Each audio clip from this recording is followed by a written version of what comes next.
তোমরা কি অত্যাচার করেছো আমার বৌদি ভাইয়ের উপর মনে নেই? নিন নিন, চলুন চলুন, অনেক দেরি হয়ে গেছে।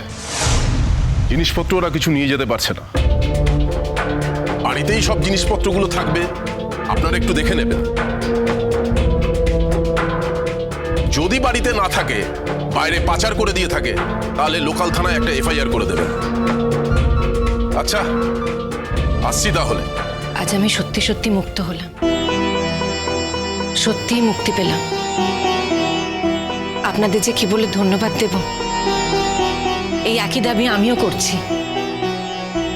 একটা মেয়ের জীবন তো আগে নষ্ট করেইছিল, সে মেয়েটি হলাম আমি। আর তারপর আরো শয়ে শয়ে মেয়েদের জীবন নষ্ট করেছে। শয়ে শয়ে মেয়েদের জীবন যারা অন্ধকারের দিকে ঠেলে দিয়েছে, সেই সমস্ত মানুষের জন্য কোনো শাস্তিই বড় নয়।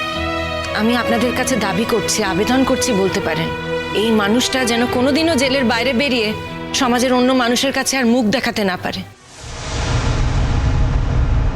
শুধু এইটুকখানি নিশ্চিন্ত করুন। ও মামা, মা তুমি যেও না মা। মা তুমি ছাড়া আমার কি আছে মা? আমি কোথায় থাকবো মা? মা যেও না বাবা, ছেড়ে যেও না। ও মা, তুমি আমার কাছে থাকবে, আমার কাছে থাকবে তুমি। ছেড়ে দাও, ওদের যেতে দাও। মা, আমরা কিন্তু এটা কেউ চাইছি না। মা, পরের দায়িত্ব ঘাড়ে নেওয়ার কি দরকার বলো তো তোমার? তুমি তো এ ব্যাপারে কোনো কথাই বলতে পারো না। এই ব্যাপারে কথা বলার সমস্ত অধিকার তুমি হারিয়েছো। কিন্তু আমি ওই একটা পয়েন্টে। ও বাবিল, বাচ্চাটার তো কোনো দোষ নেই বাবা। ও কোথায় যাবে বল দেখি? ঠিকই তো, এই মেয়েটার কি দোষ বলো? এই মেয়েটার একটাই দোষ যে ও এই মায়ের মেয়ে। আর আরেকটা দোষ হলো এই মেয়েটা এতদিন এই লোকটার সান্নিধ্যে থেকেছে। এছাড়া তো ওর আর কোনো দোষ নেই বলো। ওই বা কি করবে? আপনাদের অনেক ধন্যবাদ।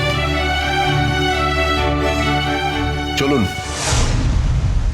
মাগো, আসছি মা। আমাকে হাত ছুঁয়ে না। মা ডাক্তার শোনার আমার সব চলে গেছে, জানিস তো, আমার সব চলে গেছে।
চিরসখা সোম থেকে রবি প্রতিদিন রাত ৯টায় স্টার জলসায় ও জিও হটস্টারে।